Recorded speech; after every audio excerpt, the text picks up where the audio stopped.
Hi, folks. So, what was bubbling up, and I really wanted to talk to you about, is soul connections, soul relationships, and, you know, the shadow side of that.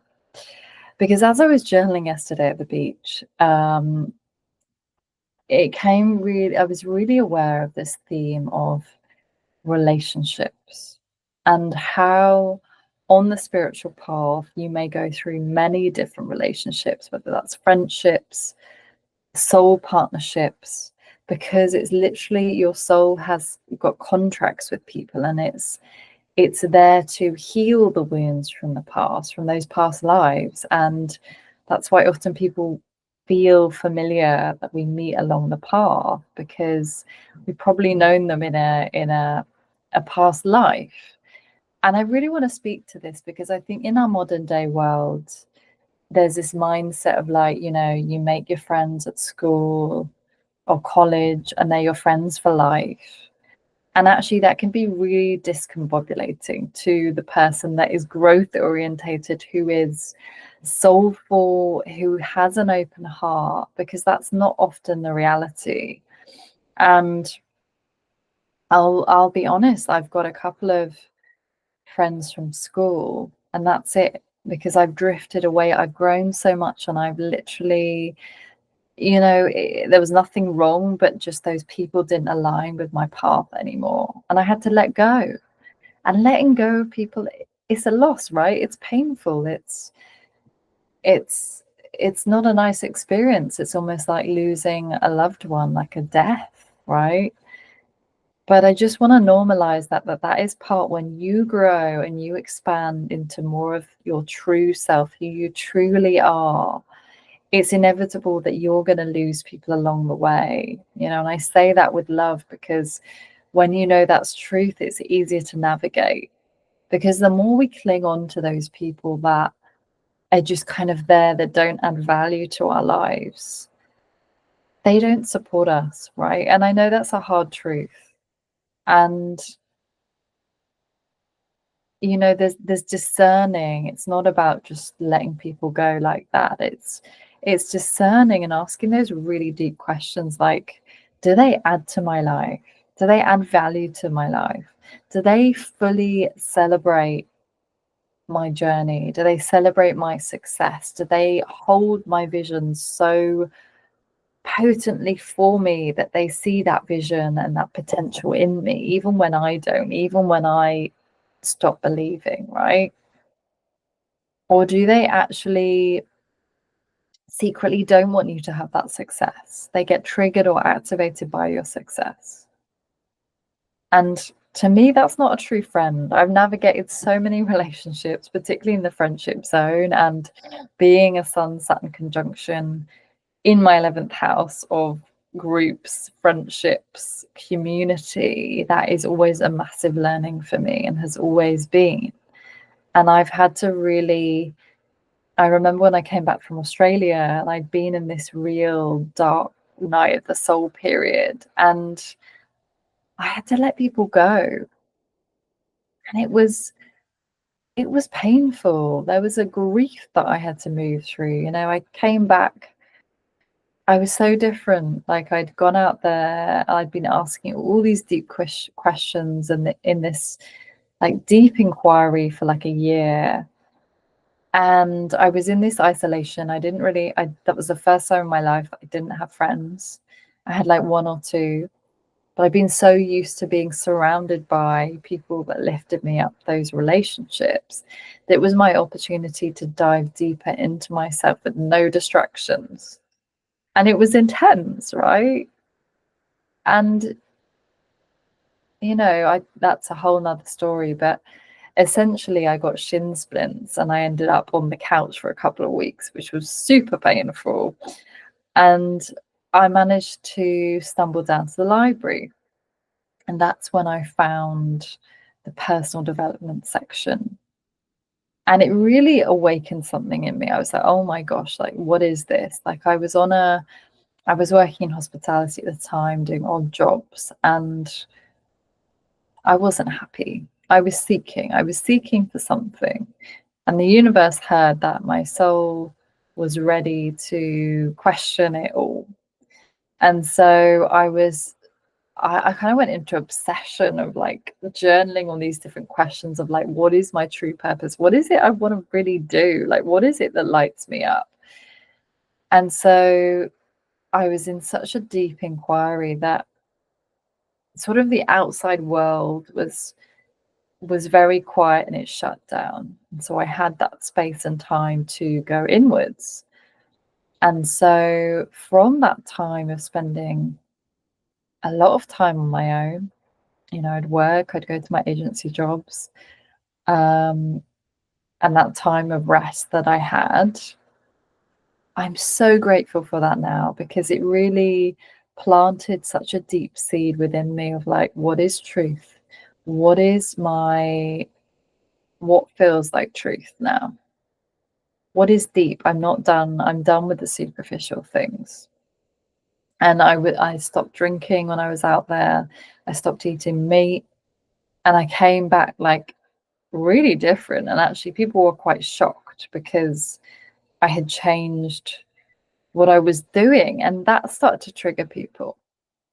And I had one friend, and he was really triggered by it. And I remember surprising him. Actually, I came back. My friend picked me up from the airport, and I would surprise all these people because they didn't know when I was coming back. And so I think we met in like a Starbucks or something. This was like back in 2016. And so he was there, and I could see that he was like shocked by how I was being, how I had matured emotionally, how I was deeper in myself.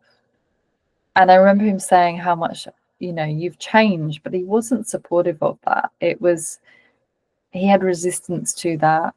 It was almost like me being truthful to myself activated something in him that he didn't want to see.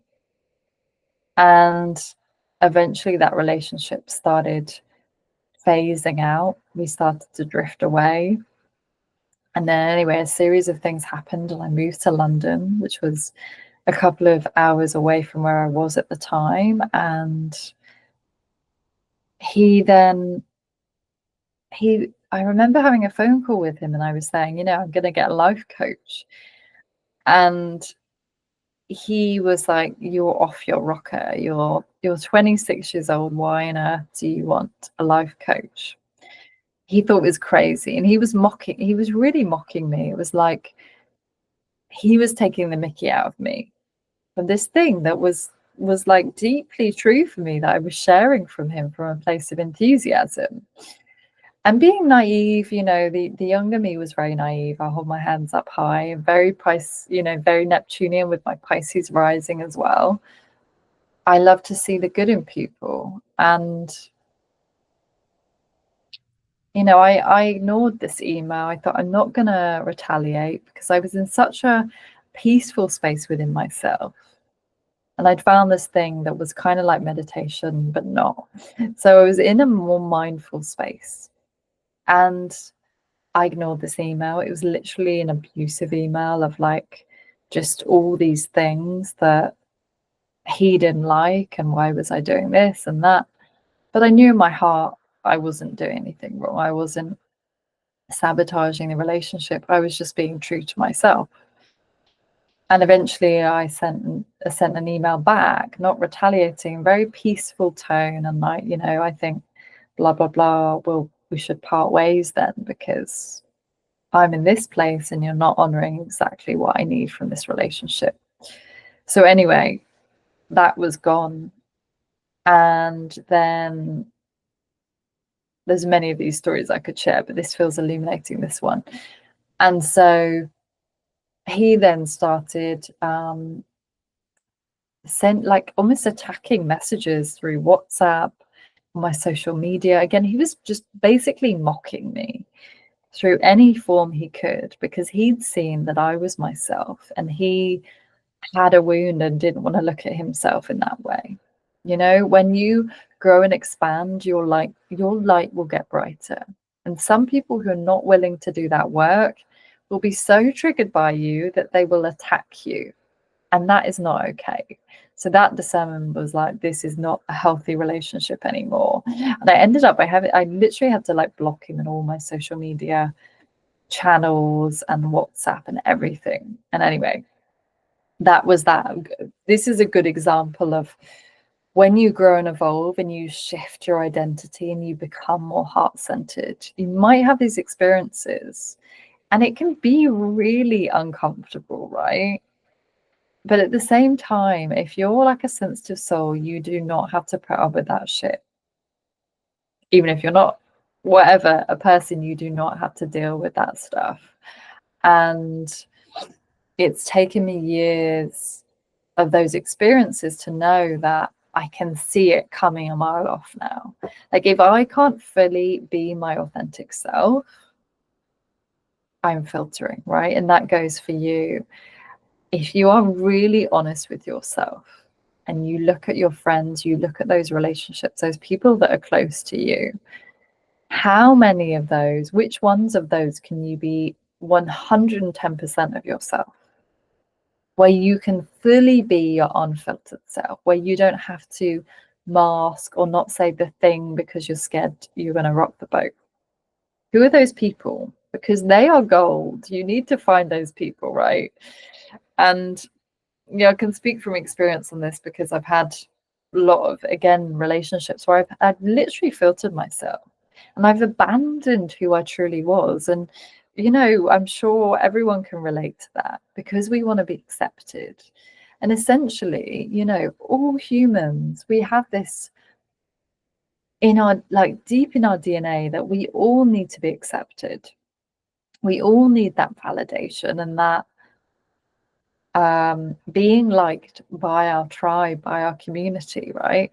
And actually being ostracized and judged is really scary, right?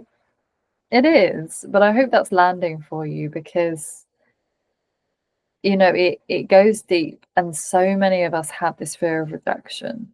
You're not alone. And that's why we hang on to relationships. We hang on to friendships that we've outgrown because it's easier, right, to then to drift away from somebody or actually say, I don't feel we're aligned anymore, because you care, right? You care about that person.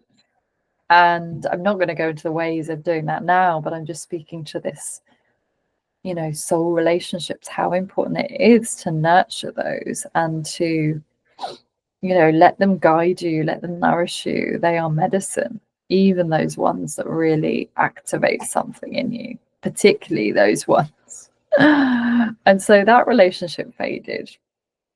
And there are many others I can think of. But also, like, coming back to the astrology, because this is a good lens to look at it through, we all have a rising sign, right? That is the way, that is how you meet life. That is how others see you. Your rising sign is like the first impression you give off when somebody meets you. First of all, that's the energy they feel. And then you have the descendant, which is opposite. The DC is opposite the AC, the ascendant. The DC is the house of relationships. So this speaks to your shadow self and the shadow self that you will meet in relationships. Because that friendship that I've just shared, it's not all one-sided. Of course it's not. That for me was like, he's being unreasonable, and he was, because no one should be abusive. That's not good behavior.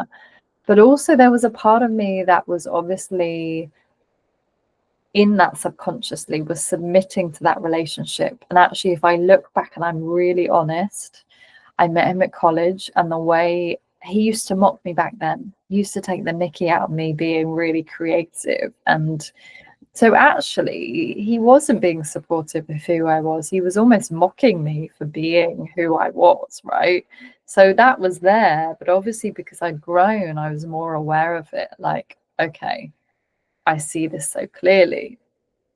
So what I'm saying is those soul relationships, those friendships, those partnerships, those dating experiences will always mirror back to you those shadows, those parts of you that you don't want to disown, those parts of you that you have rejected, that person shows, and it embodies in them that you're like, ooh, I don't want to look at that, right? Because this friend was actually such a confident, enthusiastic person. And obviously a part of me wanted to be more like that. I always struggle with confidence, and hanging around him almost helped me instill confidence, right? From his energy. It was like infectious. But obviously on the other side, there was this egotistical side of him that always wanted to be in the limelight. And yeah, there's so many other things I could say about that. So soul relationships, partnerships will reflect those shadows back to you. And that's where doing that inner work is so important, because you see them, you're aware of your deepest shadows, and you know them deeply, and you're not afraid to look at them, because those relationships are going to show you your shadows, whether you want to see them or not, right? Like, I know as a Pisces rising that my shadow side, my relationship house, is in Virgo, which is in Earth.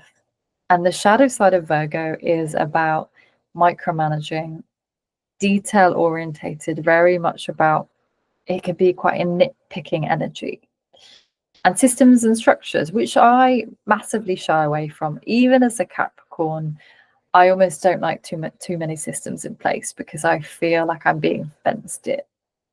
But I also know that there's wisdom in that. There's medicine in the systems and the structures. And I'm always telling people this as creatives. It's so good to have structure and a container, because it allows your creativity to flow. So you will see those shadows in relationships, and I don't share a lot about my partnership, because it is sacred, and I don't think everything should be shared. But I will speak to this as an example, because I dated for years online. I was on and off. I found some really lovely men, but they just weren't right for me. And I had this impulse to, this whisper to just, okay, stop dating for 6 months. I surrender. I was in this mentality of, I give up. I can't do this anymore. And I couldn't do it in the way I was doing it. I was just getting so exhausted. And I really surrendered. And there was one more match. I had one more match on Bumble, if you know what Bumble is. And that was it. That was Paul. And I thought, you know what? I had made this decision to stop, but it's like it literally had just come up as a match. So he'd probably been active. And so we started this conversation, and we bonded over like Thai cuisine and travel. And it just felt different. So my then strategy was like getting people on a video call, because I knew that I could, weed out the people that weren't really serious, because the people that didn't want a serious relationship wouldn't bother with a video call. So I was like, oh, it'd be nice to have a video call. And so I think we spoke the next day on a video call. Like, he was super smiley, and like, oh, he had this yummy smile, and he was in his shirt, and we were on the phone having a chat. I think we chatted for like an hour and a half. It just was so easy, and I felt just at ease. And so he said, what are you doing tomorrow? And I was like, going for a walk in the forest. He's like, can I join you? And so we met up the next day, went for this walk that was in a bit of a dead end area. It was a bit strange. But as soon as I met him, I felt safe. I felt at ease. I didn't feel this anxiety, right? What they call chemistry. I didn't feel that. I felt really calm and grounded in myself. And I noticed because it came apparent that, you know, he wasn't on the spiritual path. And I always felt I needed somebody to be on the spiritual path. But actually, I wasn't filtering myself. I was sharing what I did. I was talking about astrology. I was talking about being creative. And he was just fully accepting that. He was fully meeting me there. And, you know, now, 3.5 years later, we're in this strong, stable relationship.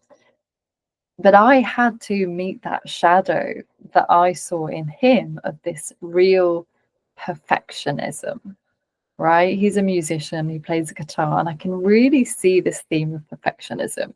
And it used to agitate me so much. And then I realized, I was like, oh, Hannah, this is in you. You have to look at this within you. That's why he's reflecting it back to you. And so I worked on that. And so it's just a quick snippet to illustrate, like, these triggers, you know, those shadows are always going to come up in relationships. Relationships are the way we learn about ourselves. They're like the great initiator, the great awakener. You know, you are going to see your wounds. And if you can meet your wounds with compassion, that is where it's at. And I realized from this, I didn't have to be with somebody that was spiritual. The most important thing is to be with somebody I feel safe. And by the way, that stems to all relationships. I see that as a